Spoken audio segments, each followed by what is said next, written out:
Sir, Mekedatu அணைனா என்ன? தமிழ்நாடு கர்நாடகா பார்டர்ல காவிரி ஆறு வரப்போ அது ஒரு குறுகிய இடத்துல, அதாவது கார்ஜ்னு சொல்லுவாங்க, அது பேர் மேகதாடு கார்ஜ். மேகதாடு ஏன் இப்ப ஃபேமஸ்னா, கர்நாடக அரசு மேகதாடு அந்த இடத்துல ஒரு டேம் கட்ட போறோம் நாங்க அப்படின்னு கிட்டத்தட்ட ஒரு 50 வருஷமா சொல்லிட்டு இருக்காங்க. இப்ப கொஞ்சம் தீவிரமா சொல்றாங்க. அவங்க ஊர்ல டேம் கட்டுறதுல நமக்கு என்ன பிரச்சனை? தமிழ்நாட்டுல 8 கோடி மக்கள் இருக்கிறாங்க. இந்த 8 கோடி மக்கள்ல கிட்டத்தட்ட 5.5 கோடி மக்கள் காவிரி நம்பி இருக்கிறாங்க. அதுல கிட்டத்தட்ட 40 லட்சம் விவசாயிகள். மேட்டூர் டேம்ல 96 டிஎம்சில இன்னைக்கு 40 டிஎம்சி தான் இருக்கு. அந்த 40 டிஎம்சியும் குடிக்கிறதுக்கு தான் நம்ம வச்சிருக்கிறோம். காவிரி டெல்டால வந்து குறுவை, சம்பா, ஆலடி இந்த மூணுமே நம்ம வந்து கல்டிவேட் பண்றோம். இப்போ குறுவை சீசன்ல தண்ணி இல்ல. லாஸ்ட் 7 இயர்ஸ்ல 6 இயர்ஸ் வந்து கரெக்டா ஜூன் 12 மேட்டூர் டேம் வந்து திறந்து விட்டு இருக்கிறோம் குறுவை கல்டிவேஷனுக்கு. இந்த வருஷம் திறக்க முடியல, ஏன்னா தண்ணி இல்ல. மேகதாது டேம் கட்டினாங்கன்னா சுத்தமா ஒரு சொட்டு குடிக்கிறது கூட தண்ணி வராது. அப்போ எனக்கு எந்த பிரச்சனையும் இல்ல.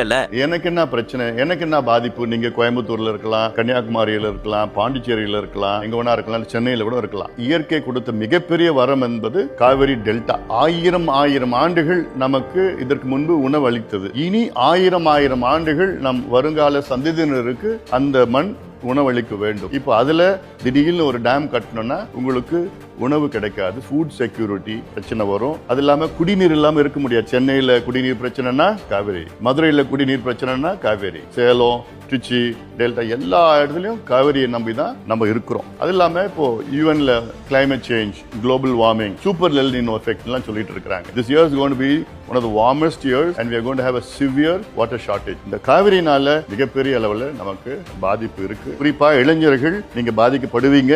everyone will be affected. இதுக்கு நான் என்ன சார் பண்ண முடியும்? உங்ககிட்ட நாங்க எதிர்பார்க்கிறது, இதை அழுத்தம் கொடுங்க, இது எல்லாத்துக்கும் ஷேர் பண்ணுங்க, இது வெளியில கொண்டு வாங்க, இதுல ரீல்ஸ் போடுங்க, பதிவு போடுங்க, ட்விட்டர்ல, சோசியல் மீடியால ஷேர் பண்ணுங்க, ஒரு அவேர்னஸ் கொண்டு வாங்க. நீங்க எல்லாம் சோசியல் மீடியா மூலமா ஒரு ஆட்சி மாற்றத்தையே நீங்க கொண்டு வந்திருக்கீங்க. நிச்சயமா இந்த மேகதாது அணை தடுக்கிறதுக்கு உங்களால உறுதியா முடியும். இதை தடுத்தே ஆக வேண்டும். இதை தடுத்தாதான் தமிழ்நாட்டு மக்கள் வரும் காலத்துல சுயமரியாதையோட வாழ முடியும். சார், வீடியோ ஆரம்பிக்கிறப்போ ஒரு குறியீடு காட்டினீங்களே, அதுக்கு என்ன அர்த்தம்? கர்நாடகாவில் மேகதாது அணை கட்டினாங்கன்னா தமிழ்நாடு மக்கள் மேகதாது அணையை தடுப்போம், காவிரியை காப்போம்.